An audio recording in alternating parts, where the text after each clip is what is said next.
Saya ulang sekali lagi, bukan kerana duit banyak, bukan kerana orang ajak, bukan kerana kawan pakat pergi, bukan kerana malu lah kalau tak pergi, tak ada. Malu lah tak pergi, duit banyak. Ini salahnya. Nampak? Bukan. Niat lillahi ta'ala. Okey? Itu manasik haji yang pertama dari sudut bawah. Yang kedua tadi, persiapan ilmu. Persiapan ilmu. Khusus haji lah, ya. Tetapi ilmu. Apa dia ilmu? Iaitu ilmu fardu ain, mesti diselesaikan. Kerana ibadat haji ini adalah ilmu fardu ain.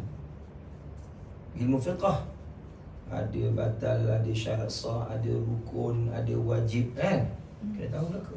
Kena ada ilmu. Jangan pergi dalam keadaan kita tak berilmu. Mesti pergi dalam keadaan kita mengetahui. Kerana kita selalu pegangan kita pesanan Nabi sallallahu alaihi wasallam dan pesanan Imam Syafi'i, la al-a'malu bila ilmi dhalal syai'. Beramal tak ada ilmu sesat, tak mau jadi orang sesat. Kena ada ilmu lah kalau kita. Okey? Itu yang kedua, ya, iaitu persiapan ilmu. Ini kita buat ni. Ya, kita haji perdana sebagainya. Panggil orang datang, kita buat kuliah ini.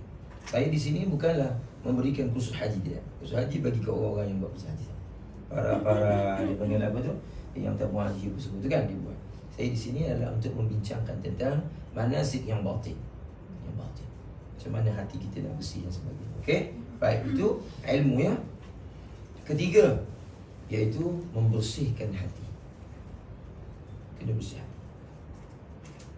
Bersih hati ni ada dua, ibu dan puan-puan.